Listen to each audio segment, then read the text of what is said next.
ماں باپ کے 3 عمل اپنی اولاد کی زندگی خطرے میں ڈالتے ہیں۔ حضرت علی رضی اللہ تعالیٰ عنہ سے ایک عورت نے پوچھا، کیا ایسے بھی میرے کوئی عمل ہو سکتے ہیں جو میری اولاد کے لیے خطرے کا باعث بن سکتے ہوں؟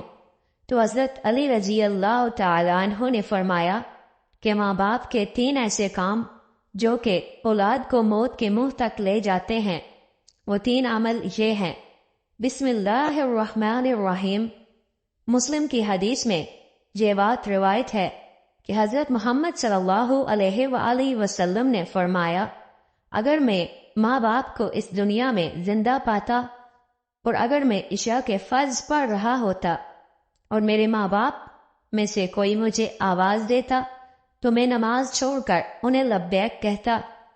ایک دفعہ حضرت علی رضی اللہ تعالیٰ عنہ اپنے حجرے میں موجود تھے کہ ایک بوڑھی عورت آئی اور عرض کرنے لگی کہ اے امیر المؤمنین، میری 2 ہی اولادیں ہیں، ایک بیٹا اور دوسری بیٹی، وہ دونوں ہی نافرمان ہیں اور وہ دونوں اکثر بیمار رہتے ہیں۔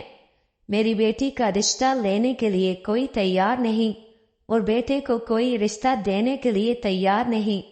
میں ایسا کون سا عمل کروں جس سے ان کی زندگی میں برکت آئے اور وہ عمل انہیں نفع دے اور وہ میری نافرمانی بھی نہ کریں، وہ صحتیاب بھی ہو جائیں؟ میں ایسا کون سا کام کروں؟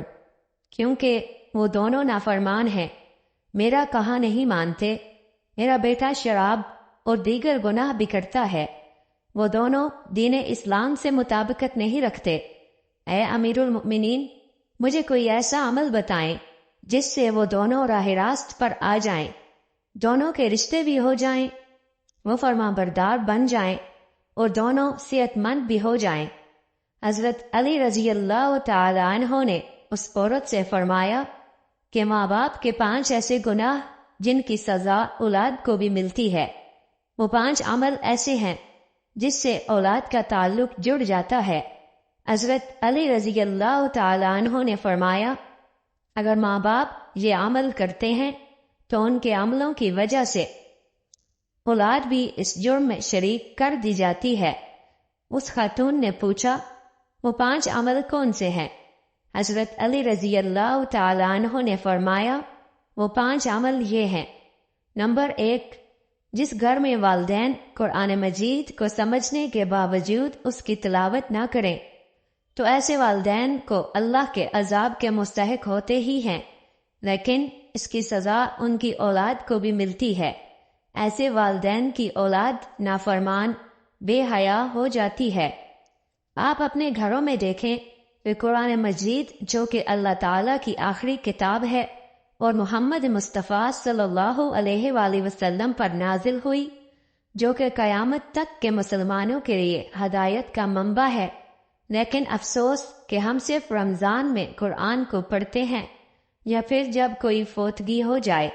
قرآن مجید ہمارے گھروں میں موجود ہوتا ہے اور اس پر دھول جم جاتی ہے، مگر ہم اسے کھول کر پڑھنے کی کوشش نہیں کرتے۔ ہمیں چاہیے کہ اس مقدس کتاب کی تلاوت کریں تاکہ ہمارے گھروں میں اللہ تعالی رحمتیں اور برکتیں نازل فرماتا رہے۔ جو ماں باپ قرآن کو سمجھنے کے باوجود نہیں پڑھتے، ان کی اولادیں بے حیا اور تنگ دست ہو جاتی ہیں۔ نمبر 2، امیر المؤمنین حضرت علی رضی اللہ تعالی عنہ نے فرمایا، جس گھر میں ماں باپ روزانہ لڑتے ہیں اور ایک دوسرے کو گالیاں دیتے ہیں، جہاں گالیاں دی جائیں وہاں شیطان ہی ڈیرے ڈالتے ہیں، فرشتے نہیں، اور شیطان ان کو ہر وقت بھڑکاتے رہتے ہیں۔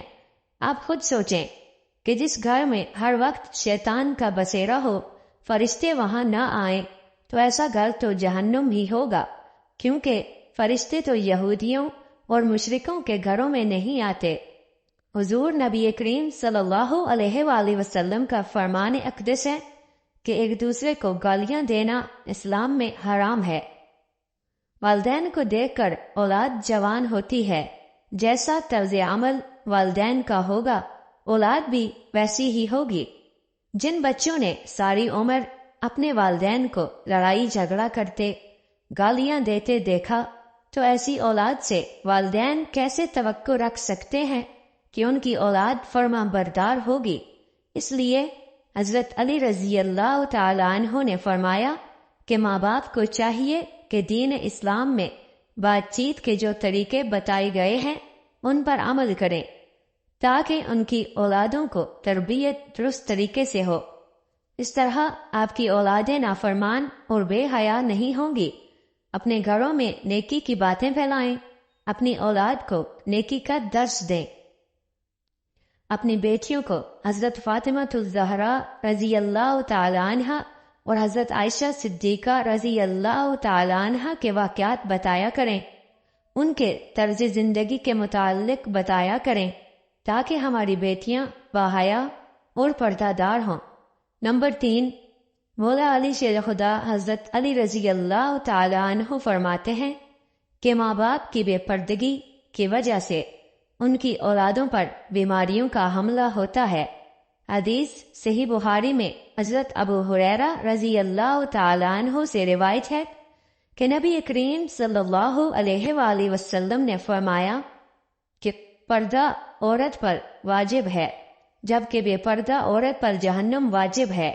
جس گھر میں بے حیائی و بے پردگی ہوتی ہے تو اللہ کے فرشتے ایسے گھروں میں رہنے والوں کے لیے بد دعا کرتے ہیں اور شیطان ایسے گھروں کو اپنا بسیرا بنا لیتے ہیں۔ جہاں بے پردگی عام ہو اس گھر کی اولادیں بے حیا، نافرمان اور غلط کاموں کا شکار ہو جاتی ہیں۔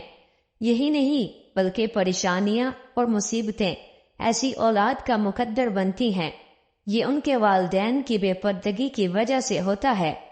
جس گھر میں بے حیائی ہوتی ہے وہاں اللہ کی برکت اور رحمت نہیں ہوتی۔ ایسے ماں باپ کی اولادیں فتنوں اور بلاؤں سے محفوظ نہیں رہ سکیں گی، کیونکہ اللہ کے فرشتے جو کہ ان فتنوں کو روکتے ہیں وہ تو اس گھر سے چلے جاتے ہیں۔ ایسی اولاد ماں باپ کی نافرمانی کرتی ہے اور ہمیشہ پریشانی میں مبتلا رہتی ہیں۔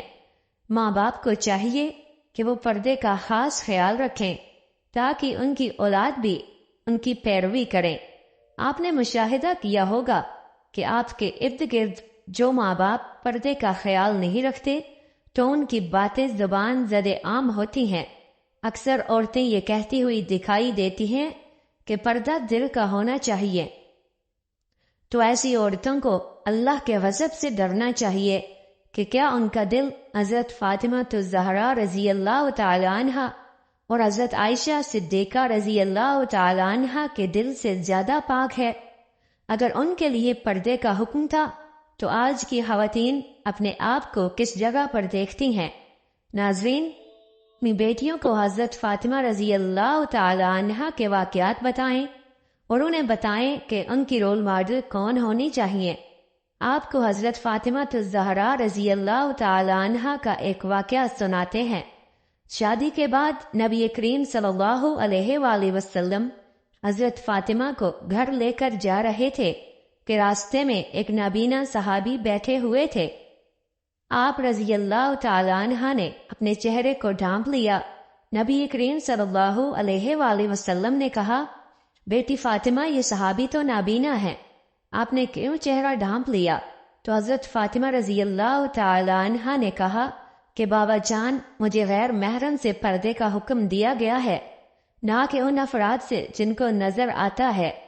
ناظرین، یہ یہودیوں کی چال ہے کہ مسلم معاشرے میں جدت کے نام پر بے حیائی کو پروان چڑھایا گیا، لہذا اس دور میں جتنا ہو سکے اپنی اولاد کو صحابہ اکرام اور اہل بیت کی زندگیوں کے متعلق بتائیں۔ نمبر 4، حضرت علی رضی اللہ تعالی عنہ نے فرمایا کہ وہ والدین جو کہ کسی دوسرے کی اولاد کے بارے میں برا سوچتے ہوں، انہیں دیکھنا چاہیے کہ اگر وہ دوسرے کی اولاد کے بارے میں برا سوچیں گے تو ان کی اولاد بھی اس برے عمل سے بچ نہیں پائے گی۔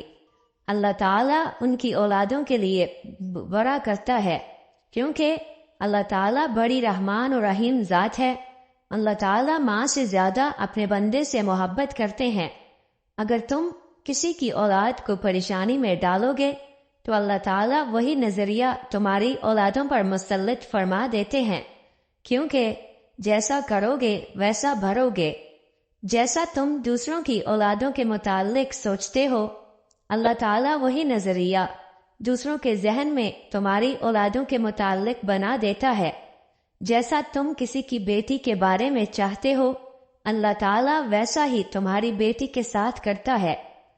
حدیث پاک کا مفہوم ہے کہ نبی کریم صلی اللہ علیہ وآلہ وسلم کے پاس ایک صحابی آئے اور عرض کی، یا رسول اللہ، فلاں صحابی عورت کو چھپ چھپ کر دیکھتے ہیں۔ تو آپ صلی اللہ علیہ وآلہ وسلم نے اس صحابی سے فرمایا کہ اس صحابی کو بلا کر لاؤ۔ جب وہ صحابی آپ کی خدمت اقدس میں حاضر ہوئے تو آپ نے اس سے کہا، تم نے اپنے گھر کی حفاظت کی ذمہ داری چھوڑ گئے ہو کیا؟ صحابی نے جواب دیا، نہیں، میں تو اپنے گھر کی آپ کے فرمان کے مطابق نگہبانی کرتا ہوں۔ آپ صلی اللہ علیہ وآلہ وسلم نے فرمایا، جاؤ گھر جا کر دیکھو کیا آپ کا گھر محفوظ بھی ہے یا نہیں۔ وہ صحابی جب گھر گئے تو دیکھا کہ اس کے گھر کی ایک دیوار گر چکی ہے۔ وہ صحابی واپس آپ صلی اللہ علیہ وآلہ وسلم کی خدمت میں حاضر ہوئے اور پوچھا، یا رسول اللہ صلی اللہ علیہ وآلہ وسلم، یہ کیا معاملہ ہے؟ تو آپ صلی اللہ علیہ وآلہ وسلم نے فرمایا، اگر تم کسی کی عورت کو دیکھو گے تو اللہ تعالیٰ تمہارے گھر کی دیواریں گرا دے گا۔ دوسروں کی بیٹیوں کو اپنی بیٹیاں سمجھو، ہر بہن کو اپنی بہن سمجھو، تاکہ تمہاری عزتیں بھی محفوظ رہ سکیں۔ نمبر 5، حضرت علی رضی اللہ تعالی عنہ نے فرمایا، جو ماں باپ اپنے گھر میں حلال حرام کا فرق نہ کرتے ہوں، حرام وہ نہیں کہ حرام جانور کا گوشت کھا لیا جائے یا کوئی حرام چیز کھا لی جائے، یہ تو قطعاً حرام ہے۔ حرام وہ جو حلال کو حرام کر کے کھایا جاتا ہے، کسی دھوکہ فراڈ کر کے اس کا حق کھا لیا جائے یا کسی غریب مسکین کا حق کھا لیا جائے تو یہ بھی حرام ہے۔ اگر حرام مال بچوں کو کھلایا جائے تو اولاد نافرمان، بے حیا اور بیماریوں میں مبتلا ہو جاتی ہے۔ آج کل یہ بیماری ہمارے معاشرے میں عام ہو گئی ہے کہ حرام کھانے والے اسے حلال سمجھ کر کھا رہے ہیں۔ اللہ تعالی ہم سب کو رزق حلال کمانے کی توفیق عطا فرمائے، آمین۔ ناظرین، اگر آپ کو ہماری ویڈیو اچھی لگی ہو تو اسے لائک کریں اور مزید ایسی اسلامی ویڈیوز کے لیے ہمارے چینل کو لازمی سبسکرائب کریں اور بیل آئیکن کو دبانا نہ بھولیں تاکہ ہر نئی آنے والی ویڈیو سب سے پہلے آپ تک پہنچتی رہے۔ اور کمنٹ باکس میں ایک پیارا سا کمنٹ لازمی کیا کریں تاکہ ہماری حوصلہ افزائی ہوتی رہے۔ اللہ تعالیٰ آپ کا حامی و ناصر ہو۔ شکریہ۔